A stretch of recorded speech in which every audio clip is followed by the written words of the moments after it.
click with the person you're chatting to. If they need more time, they're allowed to turn it over and they're allowed to get 6 minutes. But we have literally taken down the number of calls they might make by about 55, 60%. And where someone might have made 100 calls to get 7 or 8 appointments, they now might make 40 calls to get 20 appointments.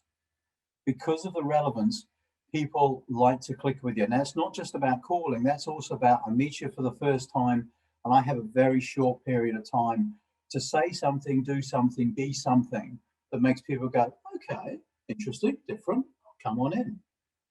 And because that first impression is so quickly made, if the first impression is, oh, here's another one, you've then got an uphill battle because everything you say will have to fight through that impression. But if your first impression is, okay, interesting, this could be worthwhile, then everything you say goes through a much more positive frame of reference. Does that make sense? Okay. So when you're looking at the sort of social media things that you do, don't just have a look at, what they do, have a look at how they present. Now, I've just done an interview with a finance company owned by two brothers. And as I look at their LinkedIn and Facebook profiles, they're covered with finance stuff and development stuff, and they're all in bullet points. And one of them's been in the business 17 years, and he summed it up on his LinkedIn profile in 4 bullet points. What it's saying to me is that this person is very analytical, they're very matter of fact. They don't want to mess around. I don't need to be light and soul of the party. Their photo is incredibly stylized. They're standing there looking like what they think they should look like. I look at their website. Again, it's very functional. It's very matter of fact. It's all about this is what we do. There's nothing about how wonderful we can make your life. Everything about the way they're presenting themselves is telling me that they want to get down to what they want to talk about. They don't want a lot of lightweight banter. And sure enough, when I met them, if there was a sense of humor, it was shared between them and probably another couple of people. Now, so they were very, very up and down, starch type of characters, but I knew that. The other thing you can do, especially with things like LinkedIn, is see who your common connections are. It's incredibly useful to be able to get in touch with someone and go, look, you seem to know them on LinkedIn. Tell me about them. What sort of person are they? How do they like their information? What's going on in their world? And it seems like a lot of homework to make, but it gives you confidence when you go in and it makes you really relevant to the person. Now, one of our clients went to see a local primary school close to me, and we just popped it up on screen, and everything about it was multicultural. There was a lovely saying there, guard the children, guard what they hear, guard what they see, guard what they think, for as they think, so will be the future of Aotearoa. And you can see, and as you went through the profile and you went through the website, all the links were there. Every greeting was in multicultural. They had a click up saying, could you change the languaging on their website to one of about 18 different languages. There was lots of talk of inclusion and getting the best and being a citizen. Now, when you look at things like that, it gives you huge clues as to how you can approach that organisation around inclusion, around options, around getting the best out of every child, and that each child you have is such a wonderful thing that we can only do the best for them. The languaging you can bring into your conversation makes you relevant. At a private level, as you pick up the clues, we had a builder not so long ago, and one of his clients, there was a lot of stuff about the 2 daughters who were both horse riding. And so as part of his conversation, he said, look, we've made many different buildings, from tractor houses to stables, to stable yards, through to this, through to that, through the other. He didn't have to wave a big red flag, but believe me, the customers noticed when he said stables and stable yards. Right, so our ability to be relevant to our customers is an incredibly important part. Once you're relevant, customers relax and they actually want to know more about you. Make sense? Okay, so let's extend that a little further. I've got up here behind me something, and I know someone like Joe, who's not too long ago had to sit through my bits and pieces, will have seen before. It's a 6-step introduction or an agenda when you go into a meeting for the first time. One of the things you've got to consider is that your personality type might be very different to the personality type of the person in front of you. I would always recommend that you don't be false. Who you are is who you are. And in fact, being the best who you are is your best option, because as soon as you try and be someone else, it's just fake and people run away. As Judy Garland said, if you're a first-rate apple, be an apple. You're a third-rate plum. So, you really should be who you are. And it's something, my personal byline is for people that don't like selling but have to anyway. And I work a lot with people who are technically wonderful at what they do, but the idea of promoting what they do scares them. So this little idea of an agenda, it works on a number of levels. Firstly, every single personality type you meet likes an agenda. And because every personality type you meet likes an agenda, then what you're presenting to them is something that is palatable to them. If you present them information in the way they want it, they're much more likely to take it from you and do something positive with it. So by putting something like this together, whether they're a very powerful personality, they know you're not going to waste their time. If they're a very analytical personality, you're demonstrating process, which they all just love. If you are sort of that sort of personality that's just a little worried about what someone might be about to do to you and you're very peace-loving, then knowing what someone's going to do gives you a lot of comfort. And even that very buoyant personality that just wants to talk about everything knows that structure is good. They just can't be bothered putting it in place for themselves. But if someone else wants to do it, it's great. And apart from anything else, it sounds like a conversation. So every personality type likes some structure in your conversation. And I'm going to run through this with you, and you'll take on board what you want and what you don't want.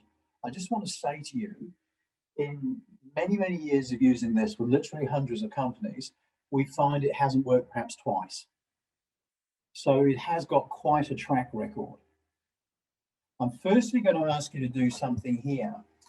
And if you write down, thank you, honest intent, just in case you can't read my handwriting, which wouldn't be the first time, conversation.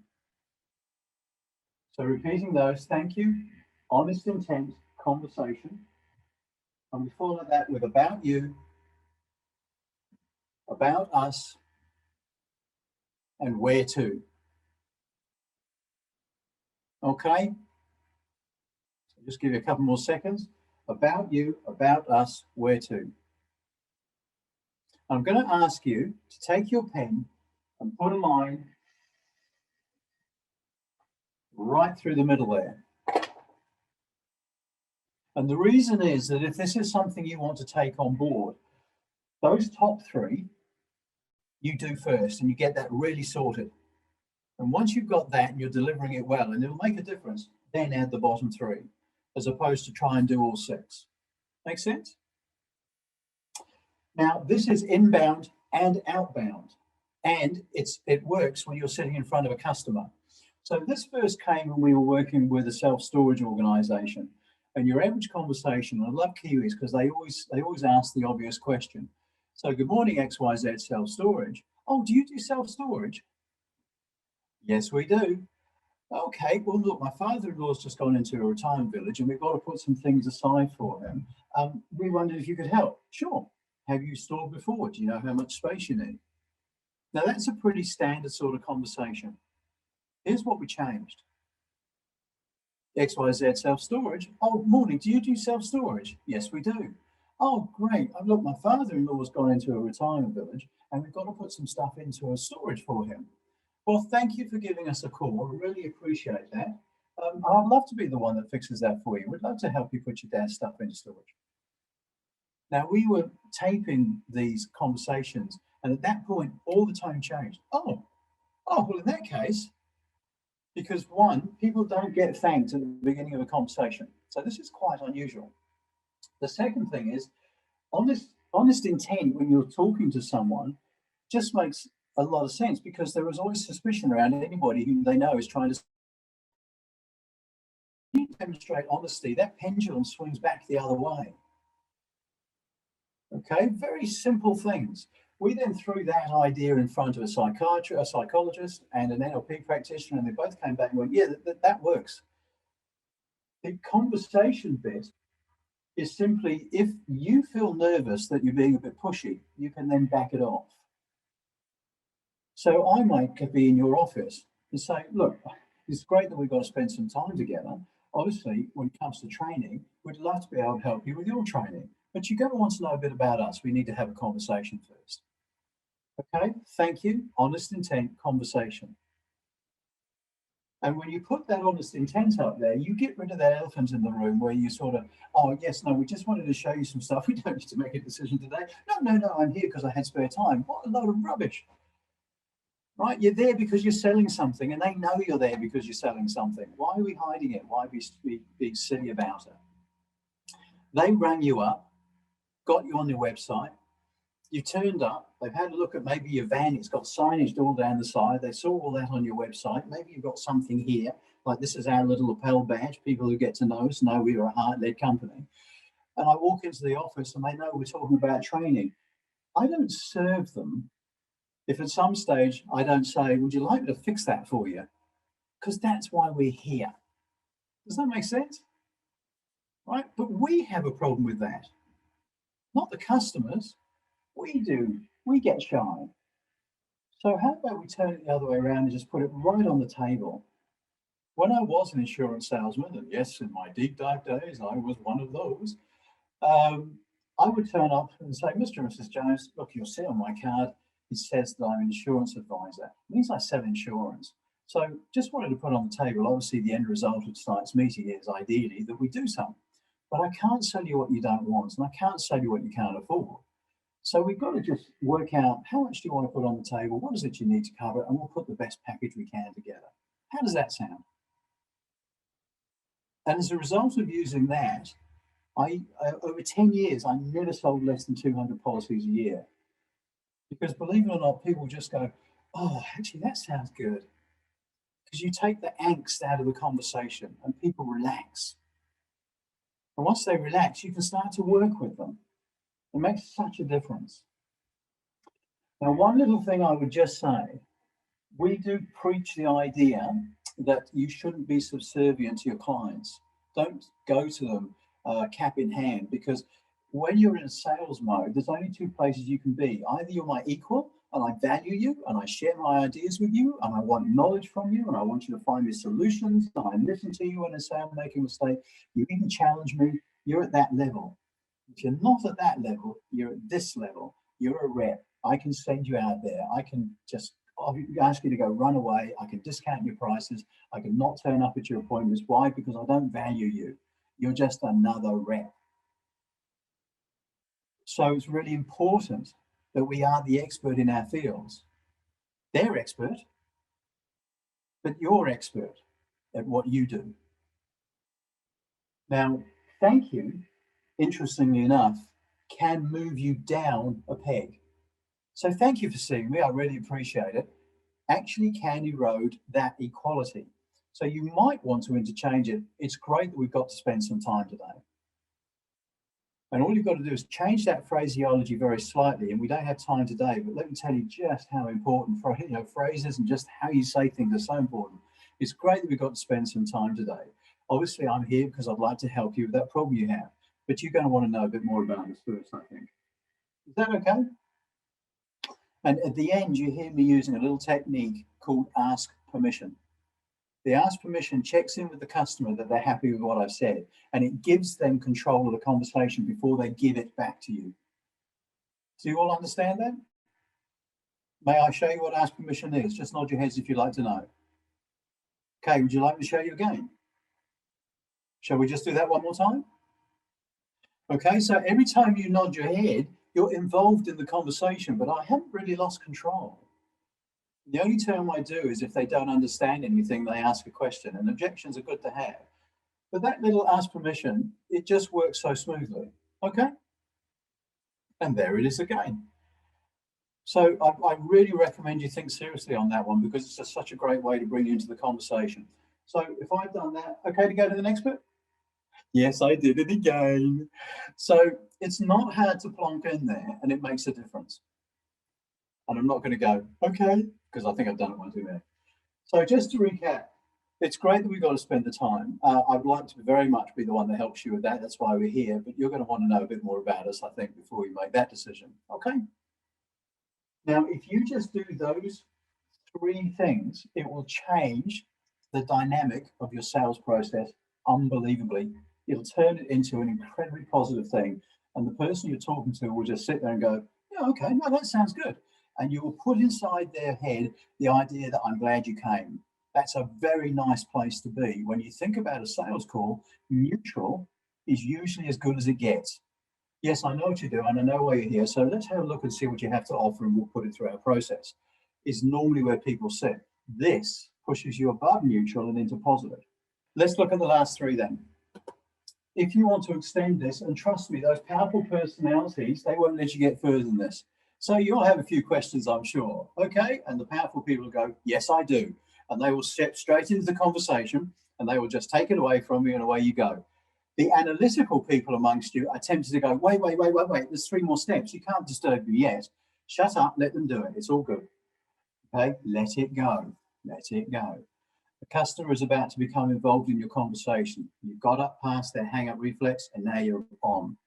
About you, about us, and where to goes something like this. Okay, so Dave, absolutely brilliant. We got to spend the time today. And it'd be great to help you just, get experience on tap, take that next step up. But obviously you're going to want to know that we can do that. So let's have a chat about what it is you're looking for. Why did you even invite me here today? Why me? What do we need? From there, I'll give you some ideas, and then we'll work out, if you like the sound of that, what we do next. Okay, and just make sure you see that. So I always like to ask the question, why did you allow me to see you today? What got me through the door? Because it lets them know why they're choosing your company. So why we're here, what are we talking about? It lets you cut through an awful lot of bump and go straight to the point of the conversation, because we're finding these days people are happy to build a relationship with you, but they want to know you're worth building a relationship with first. So when you sort of go, so why am I here today? What's the challenge? And for that matter, why me? Once we get through some of that, I'll let you know a bit about what we can do. And if you like the sound of that, we'll just work out where we go from there. How does that sound? And that's called Ask Permission again. Make sense? So, Dave, thanks for seeing me today. Obviously, what I'd love to do is help you get experience on tap up the next step, but you're going to have a few questions about me. But it would be great if we could just start finding out, what is it your challenge right now? Why have you got us in the room? We'll give you a few ideas, and if you like the sound of those ideas, we'll work out where we go. Okay? And that's it. Thank you, honest intent, conversation about us, about you, where to. Don't think you have to learn something off road. All you need for this talk track is the 6 key points. Thanks, intent, conversation, you, us, where to. And if you put that in your head, and you remember that brevity is a beautiful thing. We do not want a wealth of words out of you here. You're not selling anybody anything. Don't pitch your product. This is just setting the scene. This is just, so Joe, fantastic, we've got to spend the time. Obviously, I'd love to help you with your advertising, but you want to know a bit more about us before we do that. So let me ask you a bit about your advertising. Why have you got us in here today? What are your challenges?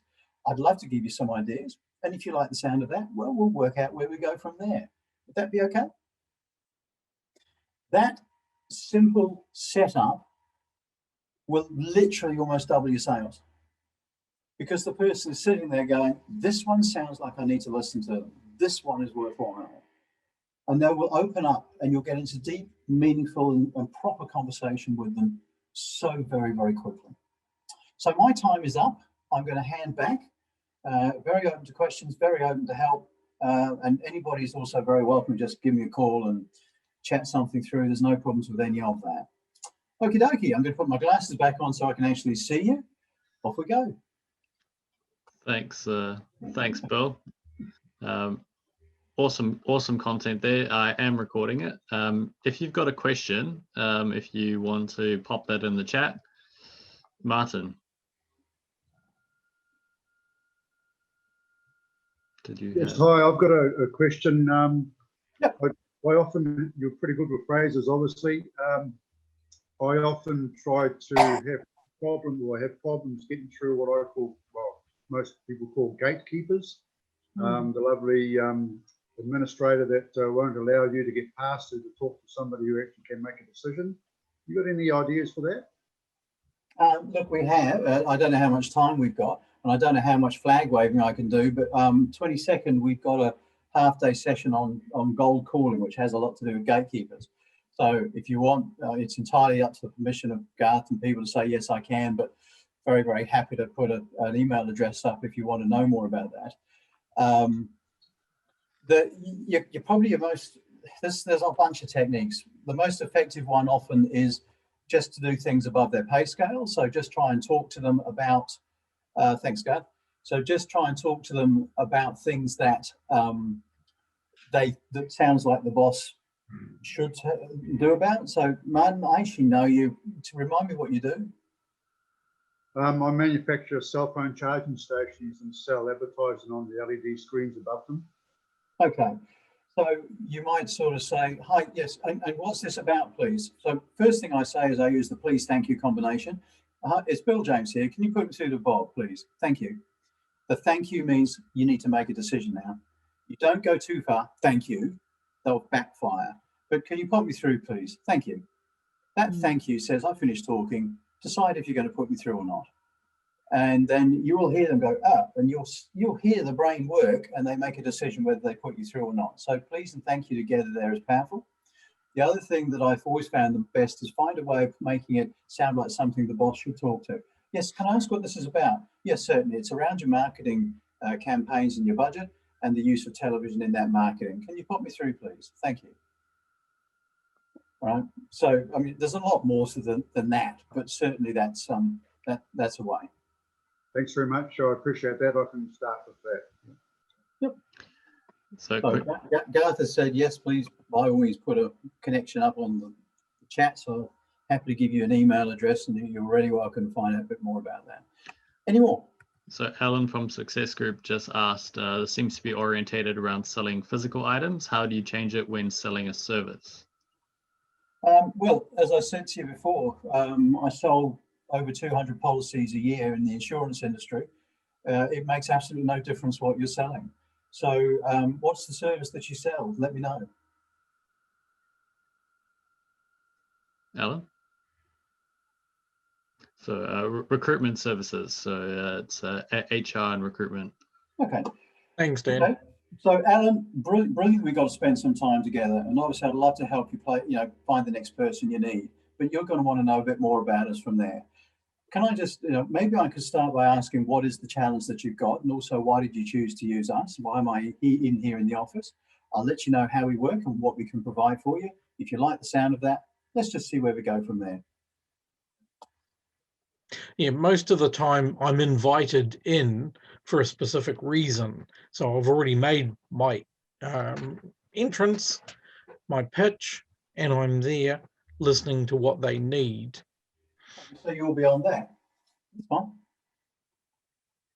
Now you're talking about a sales process, which we're not going to have time to do today. Again, really happy to do it. We've got, if you look at Garth, we take Mark Trafford, he'll tell you we took some of his guys from about 60,000 a month to 220,000 a month. Again, look, pop me an email and I'll happily give you some different ideas, put a phone number in there. But you're actually talking about how do I create my whole sales track now? So that's a little bit different to this. This is setting up that thing.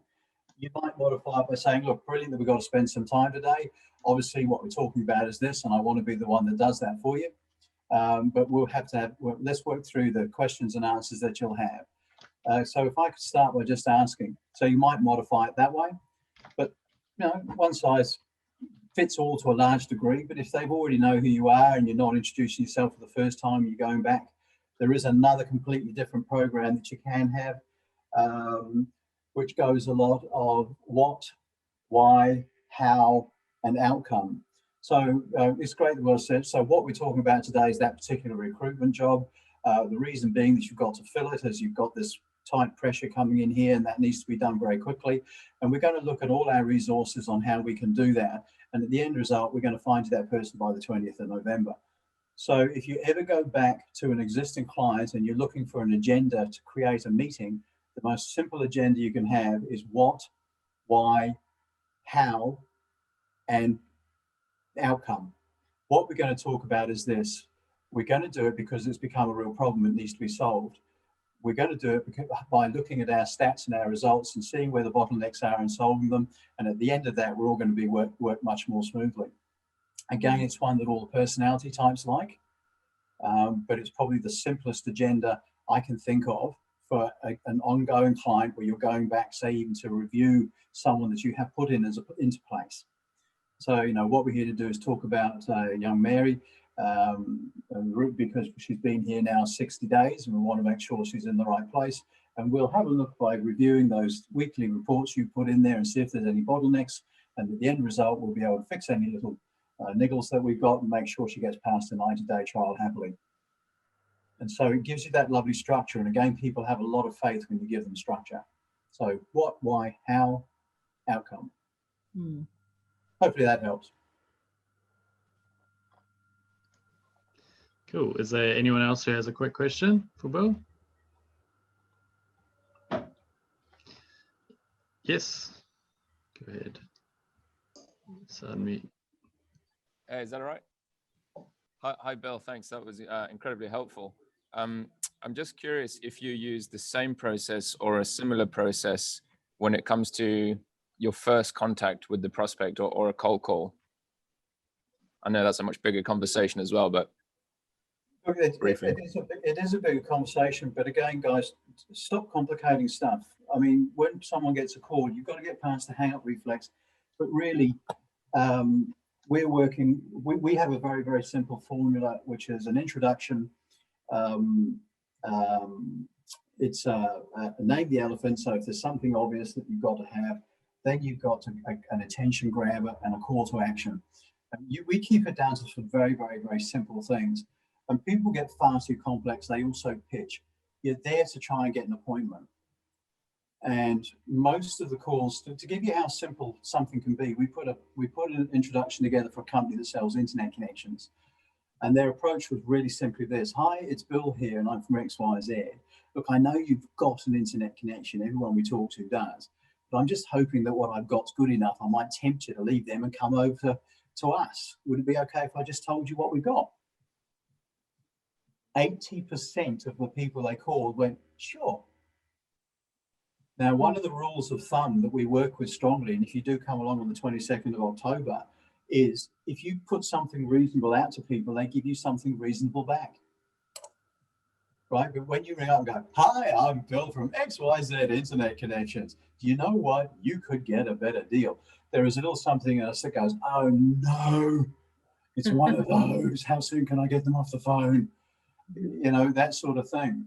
So the more conversational you are, the less salesy you are, the more reasonable you are in your approach, the more reasonable it comes back. I mean, look, all of you realize that if I was to turn up in your office, obviously my main reason would probably be to try and get you on one of my courses. Now, is that accepted? I mean, you'll get that. Recognizing you're all big boys and girls and you've got the ability to go, Bill, I haven't got the money or I'm not interested. Can I come and see each and every one of you in your office? Would you mind? Now, what I've just given you is very reasonable. I've actually named right up front the fact that you might not want me or may not have the money to pay for me. So I killed that. But I suspect that I could get in front of a lot of you with something as simple as that. So again, if you want more of that, sorry, you better pop along on the 22nd. I'll actually I'll give you all a code, and you know, there's a price attached to it, but we can knock 25% of that off for TNG members. But look, no pitching allowed. You're welcome. We also have like business programs, and again, if you're at all interested, just flick me an email. If we get enough of you, we'll put one together. It's really not a problem. But we've every time we do a public course, at least one person on the public course, which is 90 days long, doubles their business in 90 days. All by just having very simple things that they can change that lets them go out and just do things better. It's not rocket science. It's really simple, but there's a lot of science behind it. Perfect. All right, thanks, Bill. Really appreciate it. Again, if you do have a question, Bill's number and his email is in the chat, so feel free to reach out.